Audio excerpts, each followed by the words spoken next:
say, I'm going to remove myself from the competition. I'm not going to run for re-election. But I've got somebody I'm going to remove. That's right. Oh, yes. Shocked a lot of people. But he identified and selected a woman that he had gotten to know very well. She was a woman who served as vice president under him. And not only did he get to know her very well, he knew that in case anything happened to him, that she could lead this country. And so, he has said that. And now the world knows who Kamala Harris is. And I want to tell you, people are liking what they see. When she went out to the first rallies in Michigan, 15,000 people showed up with a notice for only 24 hours before she came. And this has been going on and on and on. And the resources have been coming in. She has collected more in donations than any other candidate for the president of the United States of America. And she's ready. As a matter of fact, I don't like to just say she's prepared and she's ready. I think about what little Tiffany Haddish said. That's right. She's ready. She's ready. And so when I look at people and I think about how to get them focused, I say, you know what? She's ready. Oh, yeah. Do you know that she's ready? Yeah. Do you feel it? Yeah. Are you looking forward to it? Yeah. Do you believe in your heart and in your will? Yeah. But ladies and gentlemen, I want you to know that it is certainly possible. And the reason that we're looking forward to it is because no matter how far we have come, we know that we still have further to go. It was just in the last 2 years as the chair of the Financial Services Committee that I was able to appoint someone to head up a subcommittee on diversity and inclusion. Why do we have to have that? Because we still are not able to move upward, particularly in corporate America. We're not in the C-suite. We're not there making the kind of decisions that will help us to gain wealth. I am looking to close the wealth gap in this country. And we know we can do it. During COVID, how many of you remember PPP?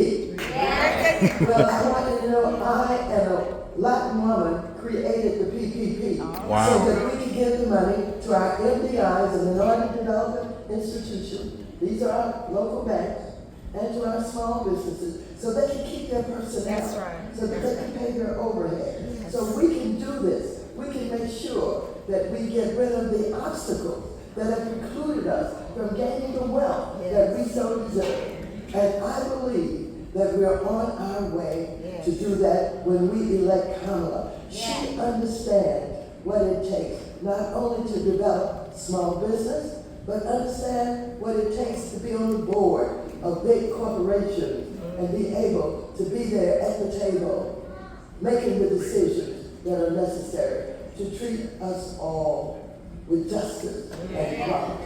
And so, Pastor Earl, I thank you for giving me time to be here today. We come to church to worship. Yeah, we do. And I want you to know that a church like this church, Greater in Bethel, not only do you come to worship, I see everybody in their pink today. I know what that means.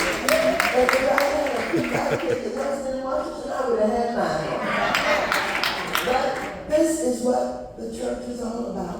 Some churches preaching the word of the Lord, but also focus on the community and the people. And what can we do to make sure that people are healthy and they have a better quality of life? Breast cancer is something that has been ravishing. We were not able to have the kind of health care offer that would make sure that we got early detection. Early detection is about everything. Get that early detection.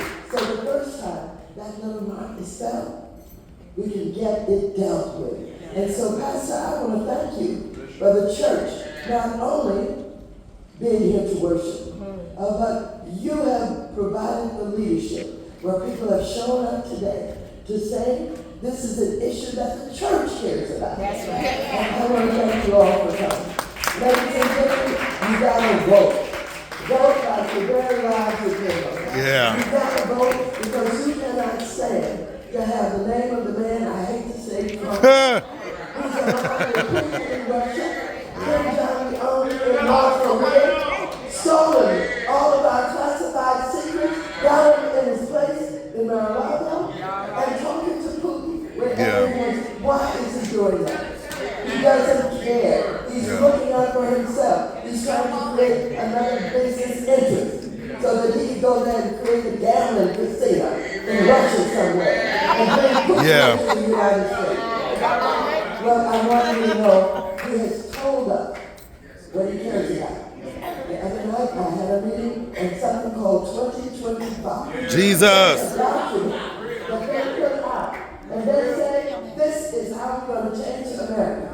He claims he had nothing to do with it, but all of the people who organized this under the Heritage Foundation are his people. They used to work for him. They're aligned with him. And they're telling you they want to get rid of public education. They want to get rid of Head Start. They don't believe in overtime pay. They want to undo organized labor. I can go on and on and on. But the pastor has been very generous in allowing me this time. All I leave you with is thank you, Pastor Farrell. Thank you so much for your leadership. 33 years old, you're just a baby. You're young. We're going to have you for a long time. Amen. You're going to be teaching.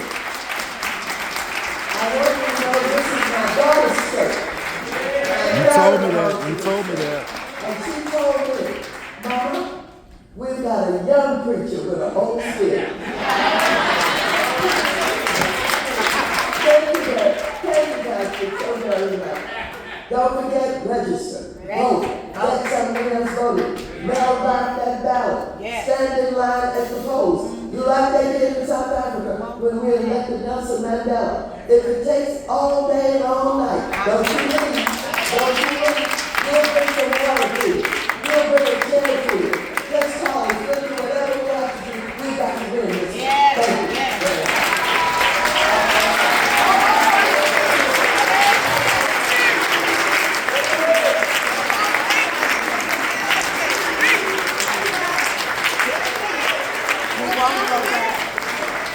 Say it. Let's say amen. Amen. Just before we move, our